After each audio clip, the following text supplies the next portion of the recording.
अधिकारों के संबंध में पढ़ रहे थे और पिछले व्याख्यान में चर्चा हुई थी कि रोजगार का अधिकार, जिसको जो है मार्क्सवादी विचारधारा में विश्वास व्यक्त करने वाले राज्यों के द्वारा उपलब्ध कराया जाता है, कई देशों में कराया गया था। अब जो है अगला जो अधिकार है वह है शिक्षा का अधिकार। शिक्षा का अधिकार जो है सबसे महत्वपूर्ण अधिकारों में एक है। हम सब जानते हैं कि शिक्षा जो है व्यक्तित्व के विकास का सबसे महत्वपूर्ण साधन है।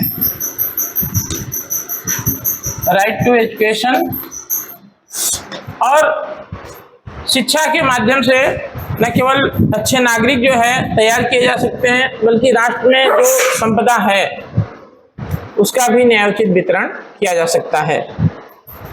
और हर देश में जो है इसको एक महत्वपूर्ण अधिकार के रूप में स्वीकार किया गया है। हमारे यहाँ 86वें संविधान संशोधन अधिनियम के माध्यम से, जो 2002 में आया था, उसके माध्यम से शिक्षा का अधिकार दिया गया है। और अगला है जीवन का अधिकार। जीवन का अधिकार वह अधिकार है जिसके बिना अन्य किसी अधिकार का उपभोग करना संभव नहीं है। जीवित रहेंगे तभी जो है किसी भी अन्य प्रकार के जो है अधिकार का उपभोग कर सकते हैं। और यह जो है शुरुआती समय में जो है यह माना गया, जैसे आप देखेंगे संविधानवादी सिद्धांत में, समझौतावादी सिद्धांत में, कि हाफ्स ने कहा कि भाई जो है जीवन की सुरक्षा के लिए ही लोगों ने राज्य का आपस में समझौता करके निर्माण किया।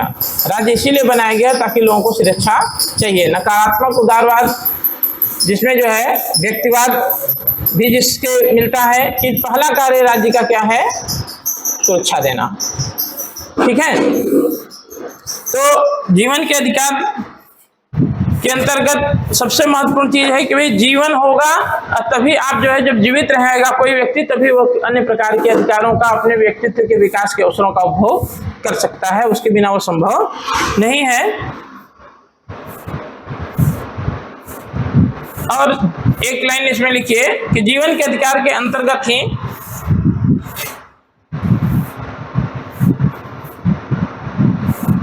जीवन के अधिकार के अंतर्गत ही आत्मरक्षा का अधिकार भी निहित है। जीवन के अधिकार के अंतर्गत ही आत्मरक्षा का अधिकार भी निहित है।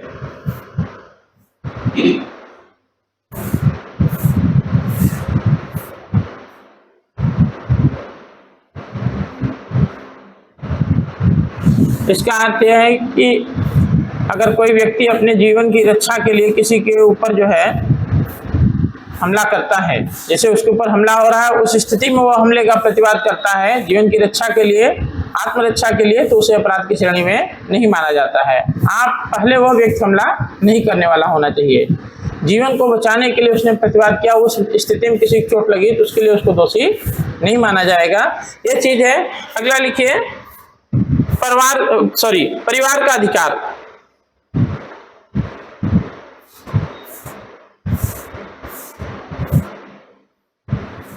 परिवार का अधिकार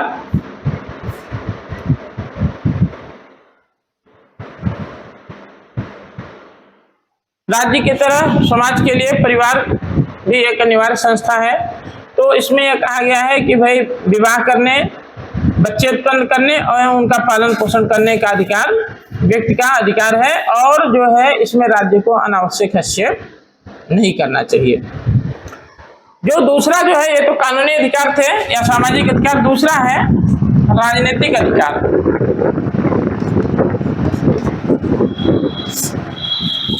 राजनीतिक अधिकार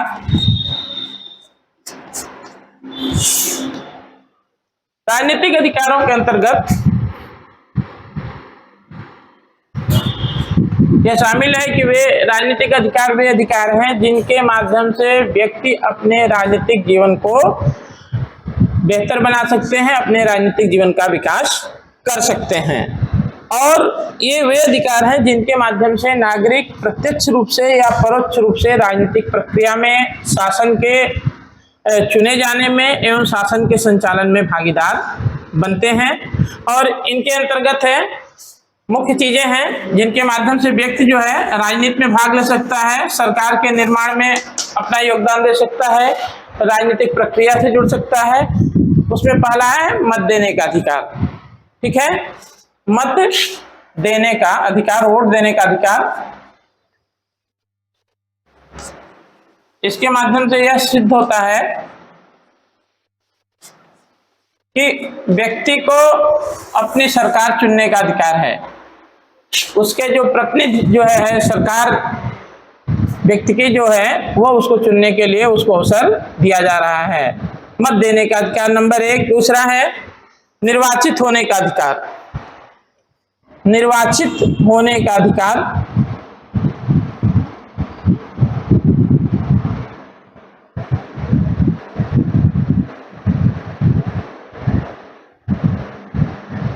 और एक व्यवस्था जो है आपको लोकतंत्र में मिलती है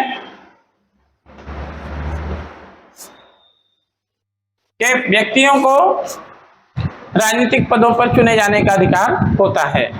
निर्धारित योग्यताएं होती हैं कि जो है उम्र इतनी होनी चाहिए, भारत का नागरिक हो, इतनी उम्र हो, तो इस पद के लिए वह जो है वह चुनाव में खड़े हो सकते हैं और अगर विजयी होते हैं तो उस पद पर चुने जाने का उन्हें अधिकार है।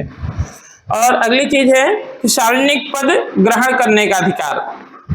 सार्वजनिक पद ग्रहण करने का अधिकार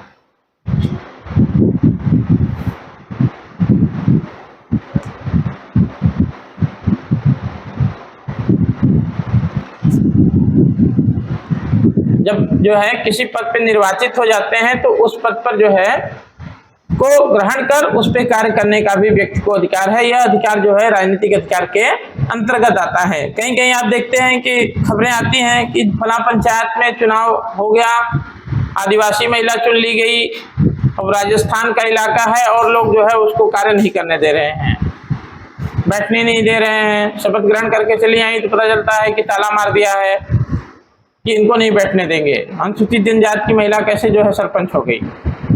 तो वह जो है गलत है। वह राइट टू जो है पॉलिटिकल राइट है कि अगर आप पद पे चुन लिए गए हैं तो उस पद पर कार्य करने का अधिकार आपको है। और अंतिम चीज है आवेदन पत्र, जो महत्वपूर्ण चीज है। आवेदन पत्र देने और शासन की आलोचना करने का अधिकार।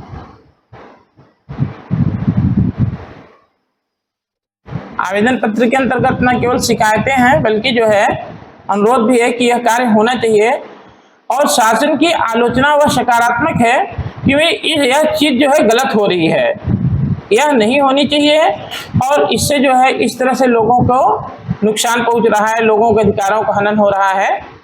तो यह है कि आवेदन पत्र और देने और जो है शासन की आलोचना का अधिकार।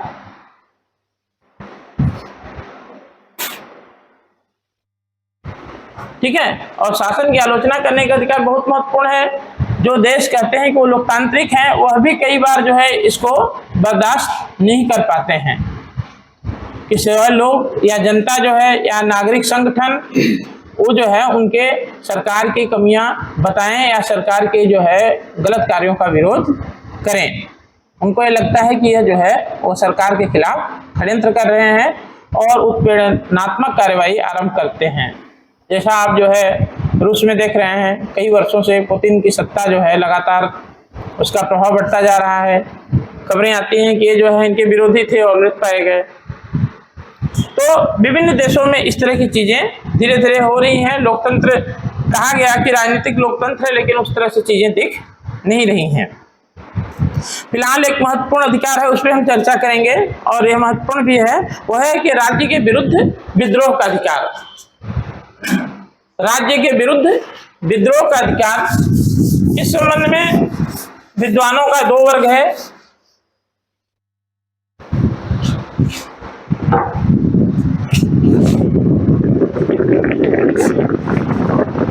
राज्य के विरुद्ध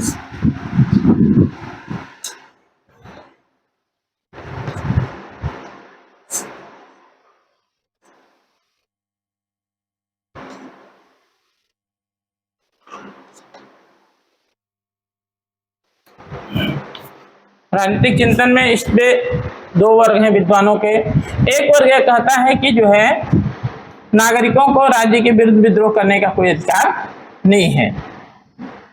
आपको हम सब ने पढ़ा है, लेवियाथन में बिल्कुल स्पष्ट किया है कि राज्य को विद्रोह करने का अधिकार नहीं है। एक कंडीशन दी है जहां पर राज्य जो का विरोध जो है नागरिक कर सकते हैं, और वो कहा है कि जब जो है जीवन खतरे में हो, शासक ये कहे कि व्यक्ति जो है अपना जीवन समाप्त कर दे, उसी स्थिति में जो है व्यक्तियों को राज्य का विरुद्ध विद्रोह करने का अधिकार है। अन्यथा अन्य सारी स्थितियों में थॉमस हॉब्स के द्वारा जो है निरंकुश राजतंत्र का जबरदस्त समर्थन किया गया, और इस शासन व्यवस्था के अंतर्गत व्यक्तियों को किसी भी प्रकार का कोई अधिकार प्राप्त नहीं है। जिस तरह के समझौते की प्रवृत्ति उन्होंने बताई है, प्रकृति बताई है, उसमें स्पष्ट किया है कि प्रत्येक व्यक्ति जो है अन्य पूरे समूह के लोगों से यह कहता है कि वह जो है इस शर्त पर अपनी सारी शक्तियां इस व्यक्ति या व्यक्ति समूह को देने को तैयार हैं कि वे भी अपनी समझ शक्तियां इस व्यक्ति या व्यक्ति समूह को दे देंगे। और उस समय मुख्य चीज क्या थी? मुख्य चीज यही थी, जीवन की रक्षा के लिए लोगों ने जो है अपनी शक्तियां, अपने अधिकार दे दिए। कहा भाई अब जो है हम सब कुछ देते हैं, अब हम इनकी आज्ञा का पालन करेंगे। जो नया शासक बन रहा है, राज्य की स्थापना हो रही है। और हॉब्स की चीज है कि हॉब्स के साथ समस्या यह है कि थॉमस हॉब्स के द्वारा राज्य, समाज एवं शासन नियंत्रण नहीं किया गया है।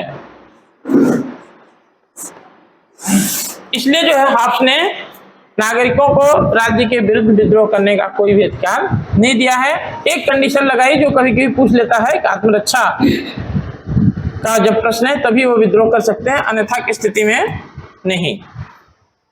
ठीक है। और हॉब्स का या अन्य विद्वानों का जो इस तरह का विचार रखते हैं कि व्यक्तियों को राज्य के विरुद्ध विद्रोह करने का अधिकार नहीं है, वो ये मानते हैं कि राज्य की आज्ञाओं का पालन करना नागरिकों का नैतिक कर्तव्य है। राज्य उन्हें सुरक्षा देता है, इसलिए नागरिकों का यह दायित्व है कि वे राज्य की आज्ञाओं का पालन करें। ठीक है। इसी प्रकार आप देखते हैं कि निरंकुश राजतंत्र का दूसरा एक बड़ा समर्थक है, वह है हीगल, जर्मन दार्शनिक हीगल, है ना। हीगल को कहा गया था कि वो राजकीय दार्शनिक है। राजकीय दार्शनिक इसलिए क्योंकि तत्कालीन जो है राजतंत्र और राज परिवार का उसने जबरदस्त दार्शनिक आधार पर समर्थन किया।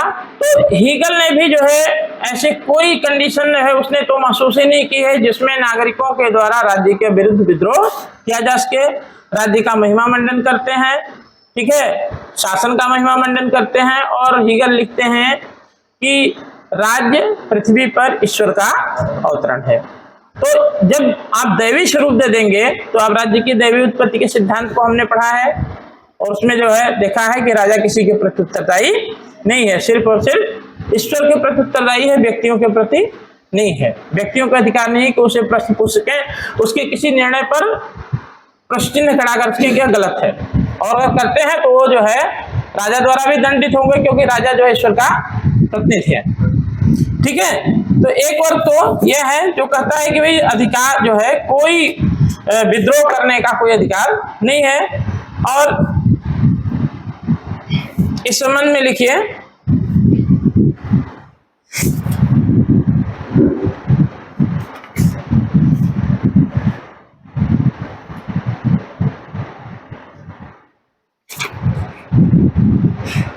कि थॉमस हॉब्स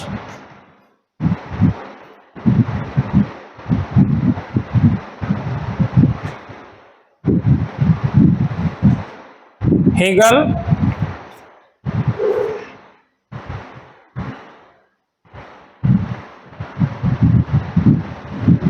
आदि विचारकों द्वारा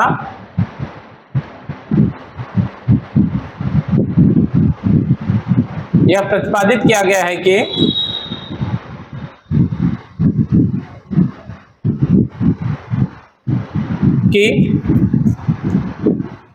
व्यक्तियों को राज्य के विरुद्ध विद्रोह का कोई अधिकार नहीं होता है।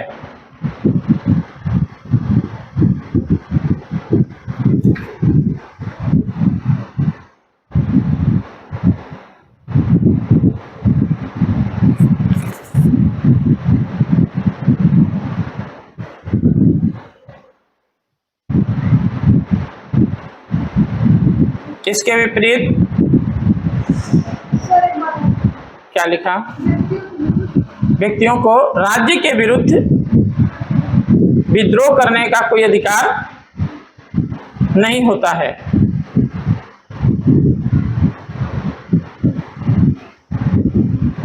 एक लाइन लिख लीजिए कि हाब्स ने राज्य, समाज एवं शासन में हाब्स ने राज्य, समाज एवं शासन में कोई अंतर नहीं किया है। उसके द्वारा यह अंतर न किए जाने की वजह से ही उसके यह विचार है, उसने तीनों को एक माना।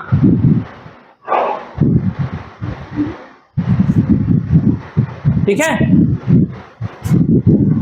बाद के वर्षों में आधुनिक समय में मैकाइवर ने स्पष्ट रूप से तीनों को अलग अलग बताया कि तीनों अलग हैं। और अब जो है दूसरा वर्ग है विद्वानों का एक, क्या लिखा है इसके आगे, हाँ इसके आगे सेंटेंस नहीं लिखा ना, देखिए विद्वानों का एक दूसरा वर्ग यह मानता है कि विद्वानों का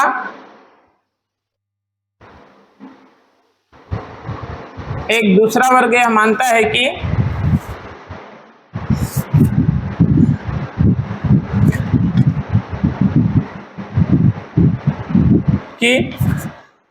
शासन के अस्तित्व का उद्देश्य, शासन के अस्तित्व का उद्देश्य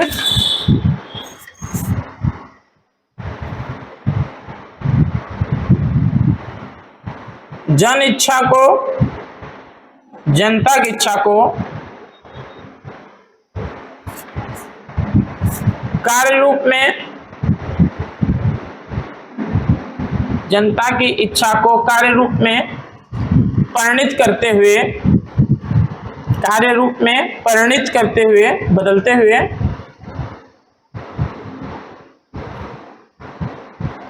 सामान्य कल्याण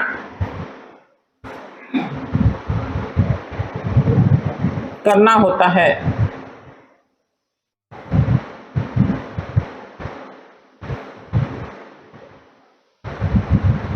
इसलिए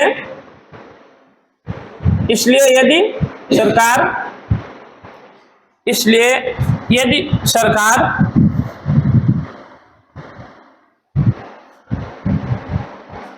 सामान्य कल्याण करने, मुख्य चीजें ही हैं सामान्य कल्याण या जन इच्छा, सामान्य कल्याण करने या जन इच्छा का प्रतिनिधित्व करने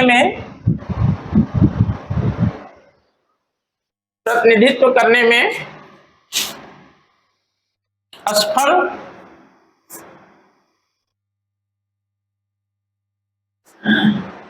रहती है, तो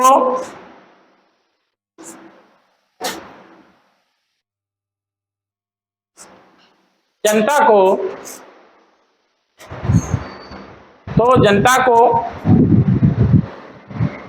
सरकार को पद से हटाने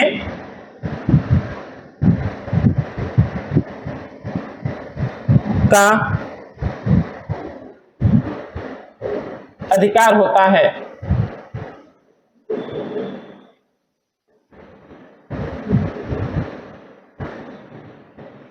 इसमें दो तरह के लोग हैं विद्वानों में, कुछ ये कहते हैं कि केवल जो है संवैधानिक तरीके से पद से हटाया जाए, ठीक है, जैसे जॉन लॉक ने कहा कि भाई आप जो है सरकार बदल दीजिए, और सरकार कैसे बदलेंगे, चुनाव के माध्यम से।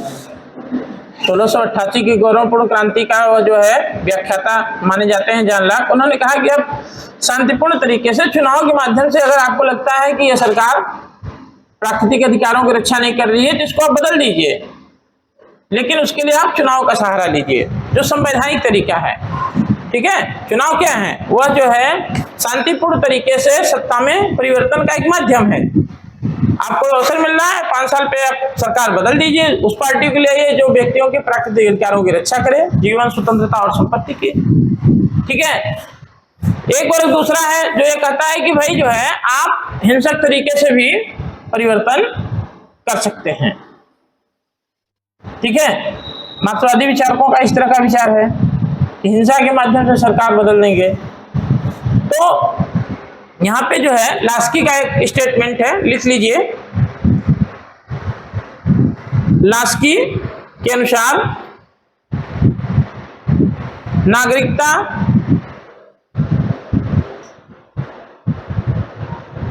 व्यक्ति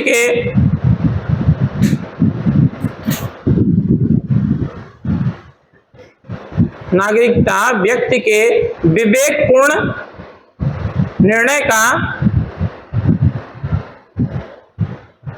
जन कल्याण में प्रयोग है।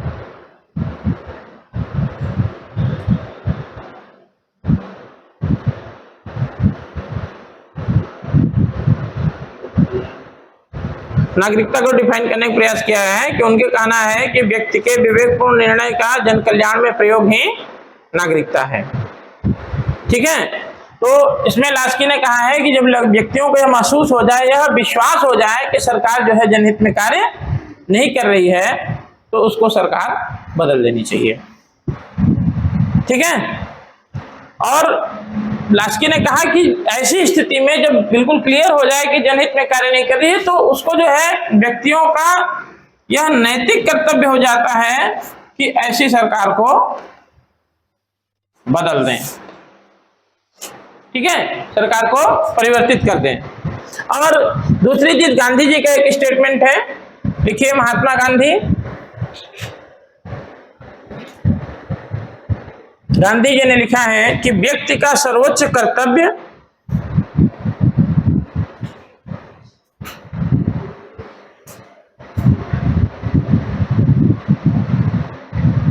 अपनी अंतरात्मा के प्रति होता है।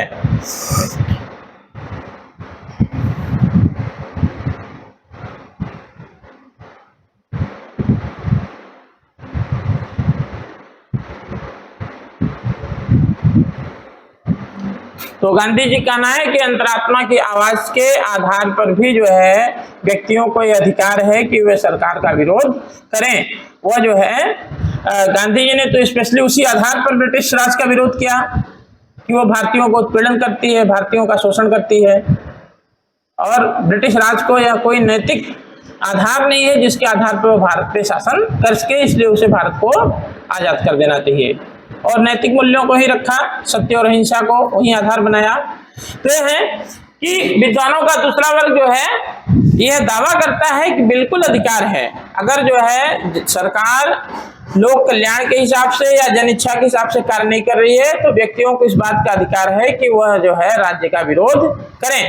लेकिन जो है जैसे ग्रीन ने लिखा या हिगल ने लिखा, ग्रीन ने भी कहा है, टी एच ग्रीन ने, जो टी.एच. ग्रीन ब्रिटिश विचारक जिनको इस बात का श्रेय है कि उन्होंने ब्रिटिश जो है उदारवाद और जर्मन आदर्शवाद का समन्वय स्थापित किया। तो ग्रीन ने भी जो है यह नागरिकों को अधिकार दिया है कि उन्हें राज्य का विरोध करने का अधिकार प्राप्त है। जबकि जो है जर्मन दार्शनिक हिगल ने उसका बिल्कुल जस्ट अपोजिट जो है वो उन्होंने कहा कि कोई अधिकार नहीं है, और युद्ध का महिमा मंडन किया। उसने युद्ध को अनिवार्य बताया है हिगल ने, और आवश्यक कहा है कि यह जो है बहुत अच्छी चीज है, जबकि ग्रीन ने उसकी निंदा की है। तो जो है आप जॉन लॉक को लीजिए, गांधी जी को लीजिए, या फिर टी.एच. ग्रीन को लीजिए, इन लोगों ने राज्य के विरुद्ध विद्रोह करने के अधिकार का समर्थन किया है। लेकिन जो है तरीका सबने जो है शांतिपूर्ण रखा, चाहे गांधी जी हो, चाहे जो है लॉक हो, और चाहे जो है ग्रीन हो। ब्रिटेन वैसे भी उदारवाद का घर है, तो वहां शांतिपूर्ण तरीके से ही सत्ता में परिवर्तन का जो है समर्थन किया जाता है। मार्क्सवादी विचारकों ने जहां जो है राज्य का विरोध करने का अधिकार दिया है, वो जो है पूंजीवादी व्यवस्था में कहते हैं कि वो शोषण पर आधारित होती है और क्रांति के माध्यम से सरकार में परिवर्तन लाया जा सकता है। मार्क्स का विचार है, स्टेटमेंट है कि क्रांति प्रत्येक नए समाज की दाई होती है, क्रांति के माध्यम से ही नया समाज अस्तित्व में आता है। ठीक है, हाँ क्रांति होगी तो भाई खून खराबा होगा ही होगा, सामान्य चीज है, लेकिन नया समाज तभी आएगा जब वो होगा। उन्हें शांतिपूर्ण साधनों में विश्वास नहीं है। अब इतिहास का इंजन। क्या चीज? भारतीय इतिहास का इंजन। हाँ, चलिए लिखिए अधिकार विषयक सिद्धांत हम लोग शुरू करते हैं। यह महत्वपूर्ण है कि किस किस तरह के अधिकार के संबंध में सिद्धांत आए हैं। अधिकार विषयक सिद्धांत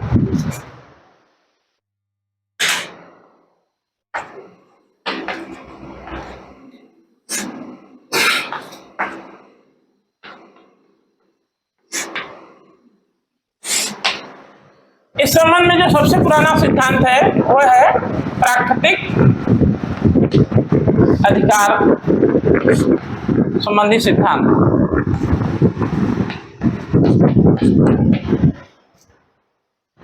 लिखिए कि अधिकारों का प्राकृतिक सिद्धांत। अधिकारों का प्राकृतिक सिद्धांत, इसके अंतर्गत यह माना गया कि अधिकार प्रकृति से प्राप्त हैं। व्यक्तियों को अधिकार प्रकृति से प्राप्त हैं और वह जो है राज्य द्वारा नहीं बल्कि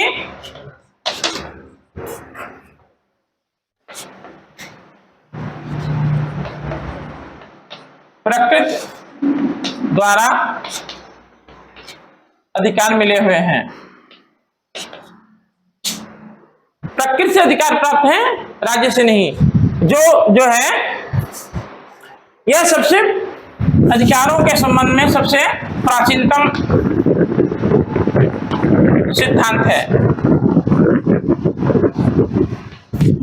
अधिकारों का प्राकृतिक सिद्धांत अधिकार विषयक सिद्धांतों में सबसे प्राचीन है, जिसकी यह मान्यता है कि अधिकार प्रकृति से प्राप्त हैं और जो है राज्य के आने के पूर्व ही जो है व्यक्तियों को अधिकार प्राप्त थे। आप समझौतावादी विचारक, तीनों जो प्रसिद्ध विचारक हैं जिन्हें संविदावादी विचारक कहा गया, हाफलाक, रूसो, इन लोगों ने राज्य के पूर्व जो है किस अवस्था का वर्णन किया है? प्राकृतिक अवस्था का। ठीक है, पहले मानव स्वभाव बताया है, उसके बाद प्राकृतिक अवस्था बताई है। यह वह अवस्था है, ये एक कल्पना है जिसमें इन विचारकों ने अपने अपने हिसाब से, अपने दर्शन के हिसाब से विचार व्यक्त किया कि व्यक्तियों का स्वभाव इस तरह का था, इसलिए प्राकृतिक अवस्था इस प्रकार की थी। तो यह जो है अधिकारों के प्राकृतिक सिद्धांत के अंतर्गत विद्वानों का मानना है कि लोगों के पास राज्य के निर्माण के, राज्य के आने के पूर्व ही जो है अधिकार प्राप्त थे। राज्य जो है अधिकार नहीं देता है।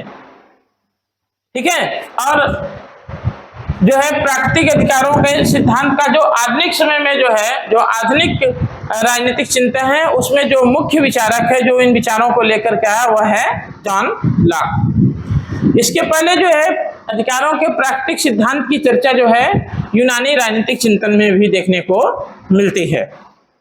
लिखिए कि अधिकारों के लिखिए, हेडिंग डालिएगा अधिकारों का प्राकृतिक सिद्धांत। ठीक है, लिखिए कि अधिकारों के संबंध में यह सिद्धांत, अधिकारों के संबंध में यह सिद्धांत सबसे अधिक प्राचीन है।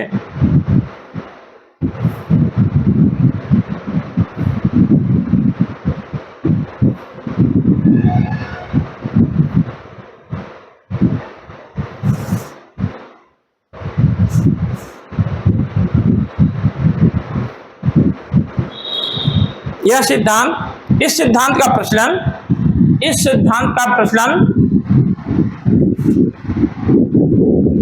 यूनानियों के समय से है।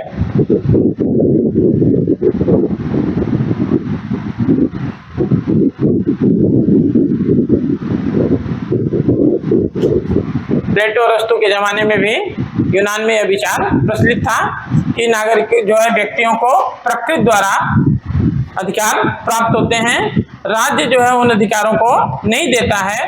क्योंकि प्रकृति से प्राप्त है इसलिए जो है राज्य को उन अधिकारों को छीनने का भी कोई अधिकार नहीं है। इसमें आगे लिखिए कि इस सिद्धांत के अनुसार मानवीय अधिकार, ये मेन चीज है। सिद्धांत क्या कहता है कि इस सिद्धांत के अनुसार मानवीय अधिकार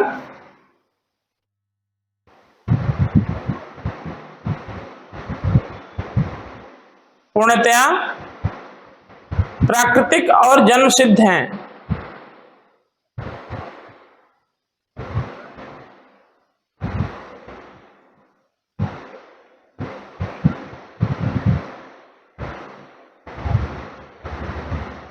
पूर्णतया प्राकृतिक और जन्मसिद्ध हैं।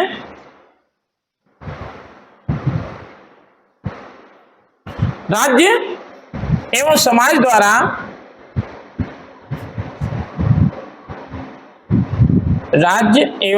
द्वारा व्यक्ति के अधिकारों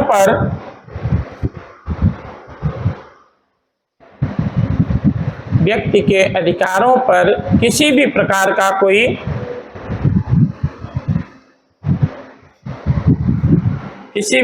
का कोई प्रतिबंध नहीं लगाया जाना चाहिए।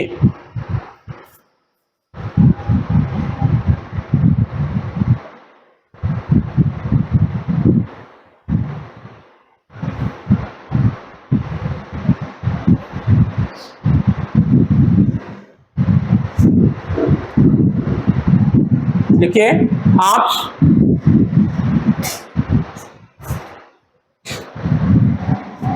तीनों ने इसका समर्थन किया है अपने अपने हिसाब से। Hobbes, Locke, Rousseau,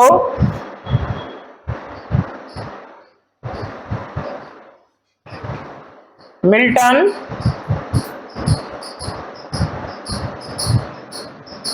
Voltaire, Thomas Paine, Herbert Spencer, Blackstone,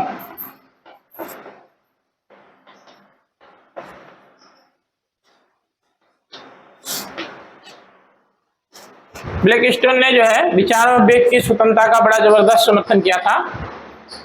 आदि ने इस सिद्धांत का समर्थन किया है।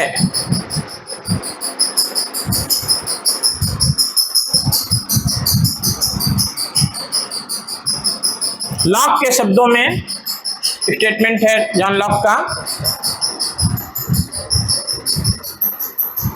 इसमें से देखिए जो है जॉन लॉक ने भी माना था कि भाई कई तरह के प्राकृतिक अधिकार थे, लेकिन जैसे दंड देने का अधिकार था, एक प्राकृतिक अधिकार था, उसको लोगों ने सौंप दिया। किसको? सरकार को। उसमें ऐसा नहीं है कि सारे प्राकृतिक अधिकार रखे रह गए। जैसे राज्य का निर्माण हुआ तो विद्वानों का अनर्थक अधिकार थे, लेकिन जो है कुछ अधिकार उन्होंने राज्य को सौंप दिए कि अब जैसे दंड देने का अधिकार है वह जो है सरकार को दे दिया गया, लेकिन जीवन, स्वतंत्रता और संपत्ति का अधिकार जो है वह व्यक्तियों ने अपने पास रखा। और राज्य का यह दायित्व ही है कि वह जो है इन अधिकारों की रक्षा करे। और अगर राज्य ऐसा करने में असमर्थ है, जो प्रकृति प्रदत्त अधिकार हैं उनकी रक्षा करने में अगर राज्य असमर्थ है, तो राज्य की जो कार्यकारिणी है, जो वास्तव में संप्रभुता का प्रयोग करती है, कौन है? सरकार है। उस सरकार को चुनाव के माध्यम से आप बदल दीजिए। 1688 की गौरवपूर्ण क्रांति के बाद ही ब्रिटेन में पार्लियामेंट्री सुपरमेसी, संसदीय सर्वोच्चता के युग का आरंभ होता है। उसके पहले तो संसद जो है एक दिखावे की संस्था मात्र थी, वहीं से संसद की शक्तियों में वृद्धि होना शुरू होता है। तो कहता है कि आप जो है चुनाव में बदल दीजिए सरकार को, आप दूसरी सरकार ले आइए। ठीक है, तो इसमें लॉक में लिखा है कि सभी मनुष्य स्वतंत्र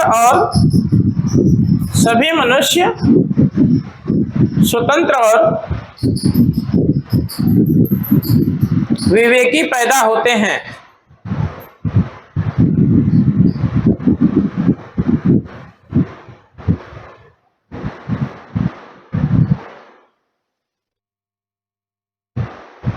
और समाज में आने के पूर्व ही स्वतंत्र और विवेकी पैदा होते हैं और समाज में आने के पूर्व ही व्यक्ति को ये अधिकार प्राप्त होते हैं।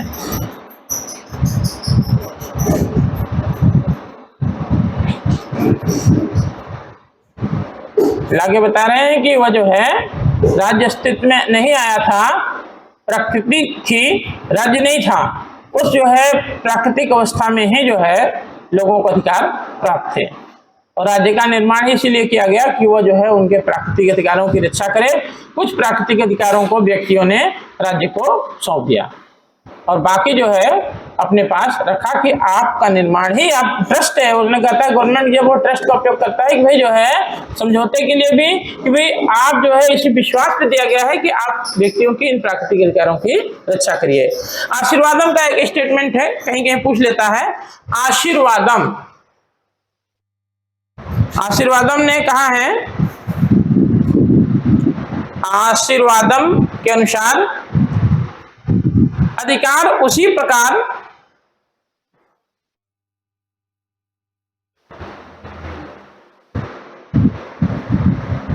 मनुष्य की प्रकृति के अंग होते हैं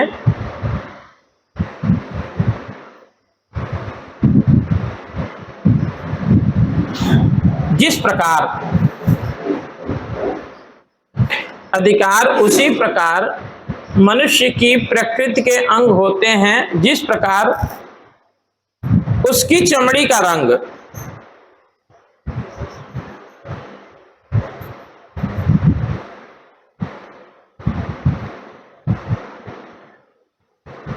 ठीक है। चमड़ी का रंग व्यक्ति जो है पैदा होते ही लेके आता है, ठीक है। जैसा पैदा होता है वैसे चमड़ी का रंग तुरंत रहता है। उसी तरह का है कि अधिकार भी उसी तरह, जैसे वो पैदा होता है वैसे आप उसको प्रकृति से प्राप्त हो जाता है। वो आगे उन्होंने लिखा है कि इसकी विस्तृत व्याख्या करने, इसकी विस्तृत व्याख्या करने या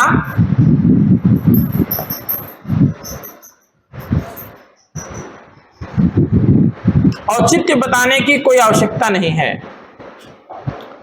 या औचित्य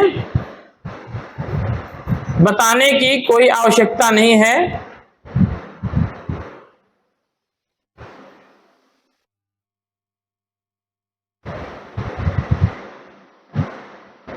वे तो स्वयं सिद्ध हैं, वे तो स्वयं सिद्ध हैं।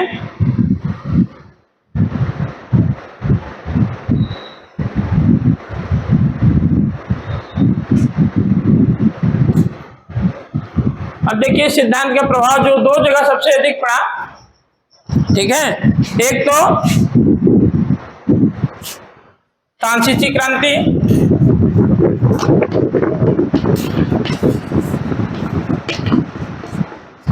और उसके पहले अमेरिकन क्रांति।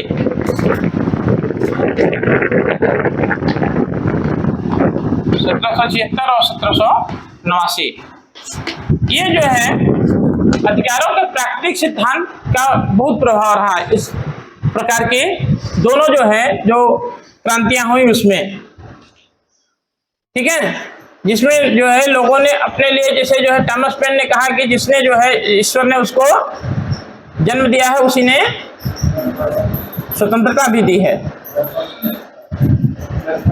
सॉरी, मैकफर्सन का स्टेटमेंट है, सॉरी। तो वो क्या कहना चाह रहे थे कि जैसे वो जो है पैदा होते हैं वैसे उनको क्या मिलता है, अधिकार मिल जाते हैं, ठीक है। जैसे पैदा हुए वैसे अधिकार प्राप्त हो गए। वो क्या मतलब है कि वो प्राकृतिक अधिकारों के सिद्धांत का समर्थन कर रहे हैं। और ये एक महत्वपूर्ण चीज रही जो है अमेरिकन क्रांति के दौरान। और फ्रांसीसी क्रांति, रूसो को हमने बताया था कि रूसो जो है समर्थक है, आपने देखा था, हम लोगों ने लिखा। रूसो को जो है 1789 की फ्रांसीसी क्रांति का बौद्धिक पिता माना जाता है। तो ये जो है बड़ा लंबा प्रभाव रहा और इन दो जो उदारवादी क्रांतियां थी इनका आगे चल करके दुनिया में लोकतंत्र के विकास में भी बहुत महत्वपूर्ण योगदान रहा, ठीक है। जो नारे आए कि बिना प्रतिनिधित्व के कर नहीं, या फिर स्वतंत्रता समानता एवं बंधुत्व का नारा आया 1789 की क्रांति में, तो उसका जो है आगे चल करके उदारवाद के भी विकास में और जो है लोकतंत्र के विकास में बहुत महत्वपूर्ण योगदान रहा इसमें। लेकिन ये जो है सिद्धांत तो दे दिया इन लोगों ने, आलोचनाएं बहुत हुई हैं, गंभीर आलोचनाएं हुई हैं कि भाई जैसे एक आलोचना था, देखिए इसके साथ ये चीज थी कि एक चीज लिख लीजिए, ये 2 पॉइंट तो आप नोट कर लीजिए कि इस पे प्रभाव रहा। लिखिए कि अधिकारों के इस सिद्धांत का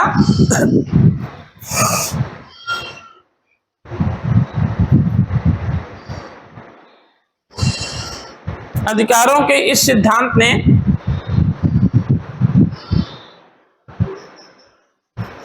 अमेरिकी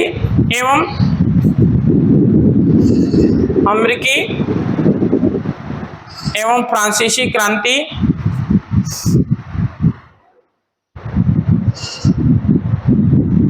में प्रेरक सिद्धांत के रूप में कार्य किया। बड़ी प्रेरणा मिली कि भाई जब प्रकृति से ही जो है स्वतंत्रता मिली है, अधिकार मिले हैं, तो ये कौन होते हैं दूसरे देश वाले हमारे यहाँ शासन करने वाले, खासतौर से अमेरिका में, ठीक है। और अब के समय में जो मेन चीजें हैं वो लिखिए कि इस सिद्धांत के आधार पर ही वर्तमान समय में, इस सिद्धांत के आधार पर ही वर्तमान समय में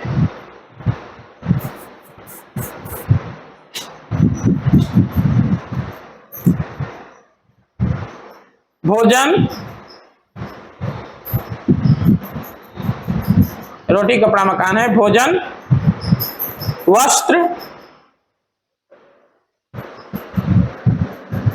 निवास और आजीविका को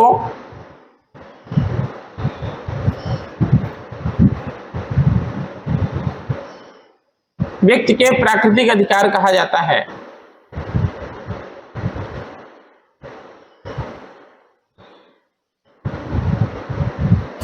लेकिन आलोचनाएं भी हुई, कमियां बताई गई।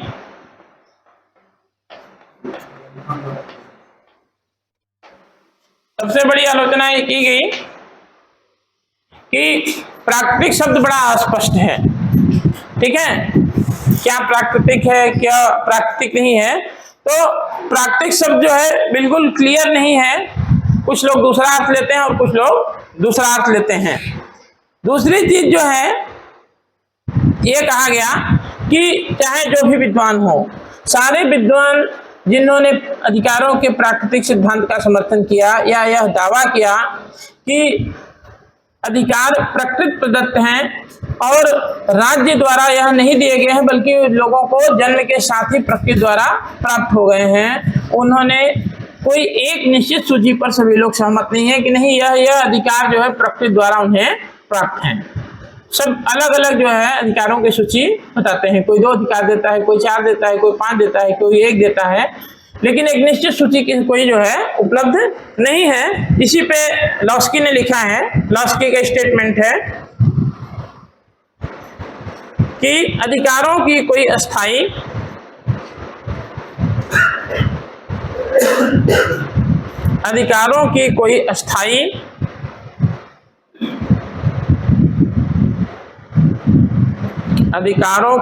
अस्थाई या अपरिवर्तित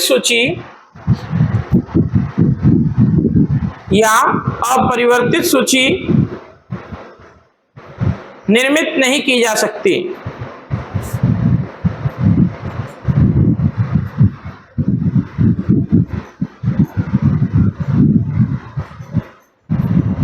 ठीक है, लास्की ने कहा इसी बात को लेकर के भाई जो है लोग कहते हैं कि है, लेकिन सारे विद्वान किसी एक सूची पर सहमत नहीं है। कोई कहता है कि व्यक्तिगत संपत्ति जो है वह प्राकृतिक अधिकार है, कोई कहता है कि नहीं व्यक्तिगत संपत्ति नहीं बल्कि जो है समानता है। तो सारे जो इसके समर्थन के अधिकारों के प्राकृतिक सिद्धांत के वह सब भी जो है किसी निश्चित सूची पर सहमत नहीं है। अलग अलग चीजें, हम सब लोग एक समय में नहीं रहे हैं, अलग अलग समय में रहे हैं, लेकिन लोगों ने जो है एक तरह के विचार नहीं दिए, अपने दर्शन के हिसाब से, अपने सोच के हिसाब से उन्होंने अलग अलग जो है सूची बनाई कि ये है, ये नहीं है, ठीक है। तो अगली चीज है कि अधिकारों की निरपेक्षता संभव नहीं है। अधिकारों की निरपेक्षता संभव नहीं है। अधिकारों की निरपेक्षता संभव नहीं।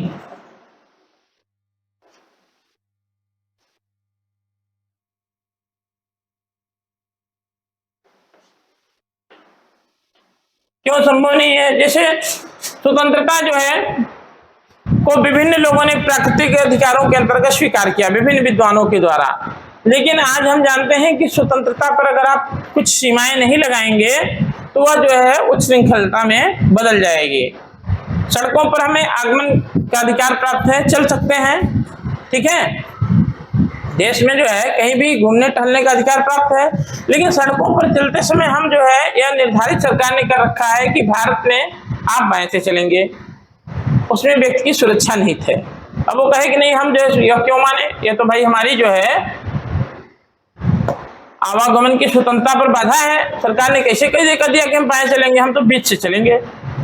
तो वो क्या होगा, उसके जो है शरीर जो है स्वास्थ्य के लिए खतरा है, उसके शरीर के लिए खतरा है, और वह स्वयं के लिए भी खतरा है, दूसरे के लिए भी खतरा बन जाएगा। तो अगर जो है निर्धारित सरकार ने किया है कि आप बाएं से चलेंगे, सड़क पर चलने का अधिकार तो है लेकिन बाएं से चलिए, तो वह उसमें उसके जो है इन प्रतिबंधों ने उसके अधिकारों को और बेहतर बनाया है, क्योंकि उसके जीवन का अधिकार भी उसमें समाहित हो गया है कि वो जीवित रहेगा, सुरक्षित जाएगा।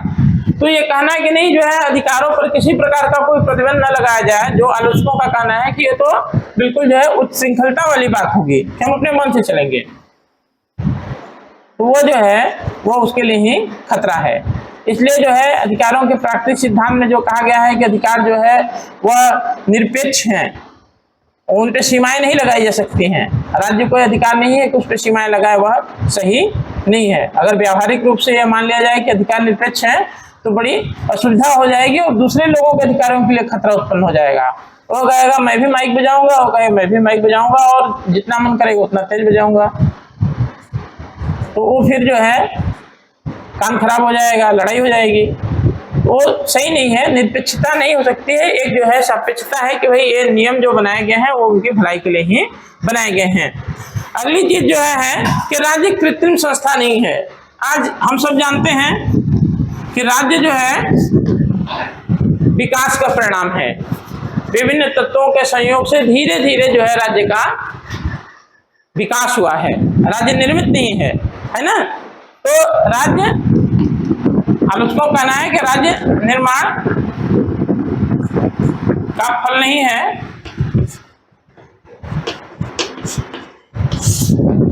समझौतावादी विचारकों ने माना कि क्या है कि राज्य एक कृत्रिम संस्था है, आर्टिफिशियल बनाई गई है।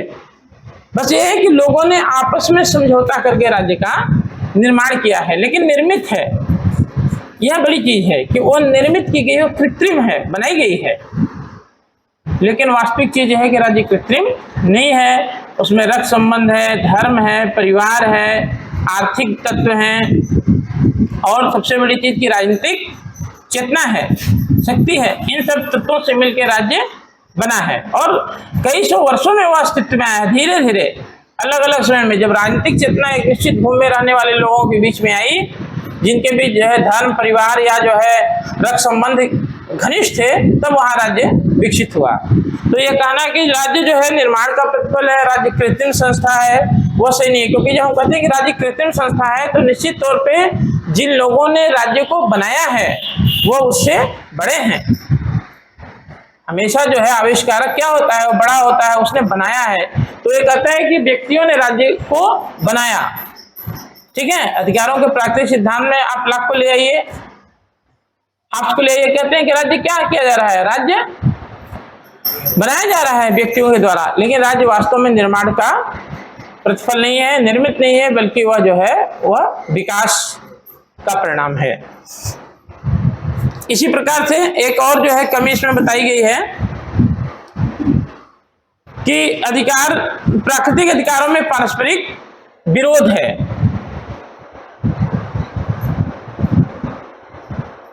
अब कैसे विरोध है? जैसे समानता को भी जो है और स्वतंत्रता को भी प्राकृतिक अधिकार माना गया है।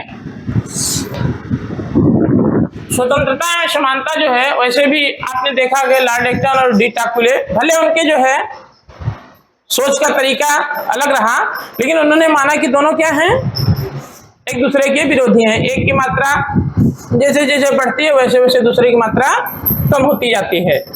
तो यह समस्या अगर है, तो अगर आप कहेंगे कि जो है जो अधिकार है वो प्रकृति प्रदत्त है और निरपेक्ष है, तो अगर निरपेक्ष है तो फिर समस्या आ जाएगी, ठीक है, सापेक्षिक होना पड़ेगा। तो यह इसकी कमी है कि जो है प्राकृतिक अधिकारों के विचार में जो है कहीं न कहीं आपस में ही जो है विरोध है। और अब जो है हम लोग अगला शुरू करेंगे। फिलहाल जो है यह है कि इसकी भले ही इतनी कमियां बताई गई हों, लेकिन अधिकारों का प्राकृतिक सिद्धांत का जो है एक विशेष महत्व है। उसने जो है इस बात को प्रतिपादित किया कि व्यक्ति महत्वपूर्ण है और व्यक्तियों के अधिकारों की रक्षा के लिए जो है राज्य का निर्माण व्यक्तियों द्वारा किया गया है। इस सिद्धांत ने इस बात को प्रतिपादित किया कि व्यक्ति और उसके अधिकार वे साध्य हैं और राज्य जो है वो क्या है, साधन मात्र है। जो राज्य की उत्पत्ति का समझौतावादी सिद्धांत है वो वास्तव में उदारवादी विचारधारा को प्रतिबिंबित करता है। और उदारवादी विचारधारा में है ही है कि व्यक्ति साध्य है और राज्य साधन है। राज्य का निर्माण इसलिए किया गया है ताकि व्यक्तियों को प्रकृति द्वारा प्रदत्त अधिकारों की रक्षा की जा सके, ठीक है। बाकी कमियां हैं, आलोचनाएं हैं, वो अपनी जगह पे हैं, लेकिन इस महत्वपूर्ण तथ्य को उसने प्रतिपादित किया जिससे राज्यों की निरंकुशता में कमी आई। अगला जो है अधिकारों का वैधानिक सिद्धांत।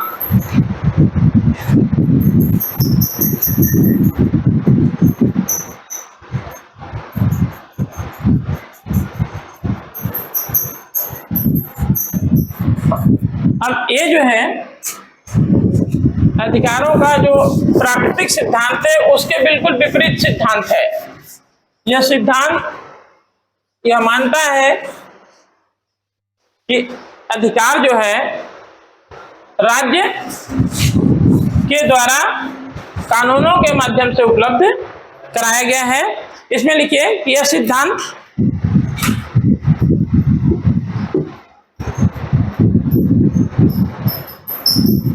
अधिकारों के प्राकृतिक सिद्धांत के बिल्कुल विपरीत है। अधिकारों के प्राकृतिक सिद्धांत के बिल्कुल विपरीत है। इस सिद्धांत के अनुसार अधिकार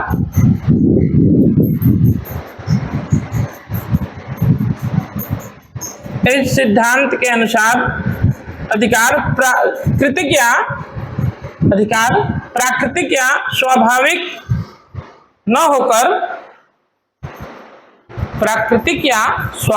होकर कृत्रिम हैं।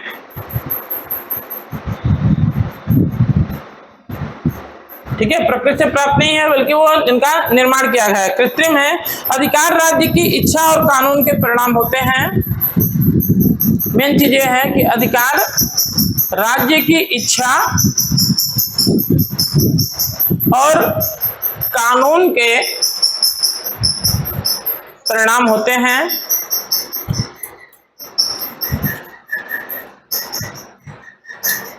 एक व्यक्ति राज्य की इच्छा और कानून के परिणाम होते हैं, कानून द्वारा दिया जाता है अधिकार।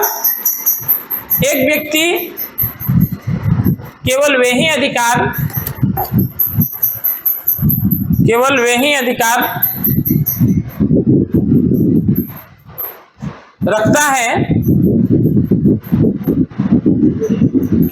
अधिकार रखता है जिन्हें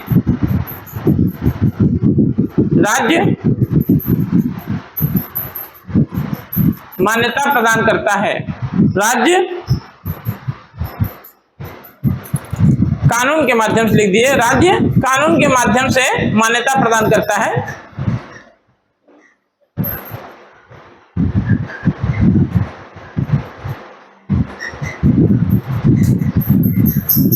ठीक है, यह अधिकार ये मानता है कि सिद्धांत ये मानता है कि अधिकार राज्य द्वारा दिए जाते हैं।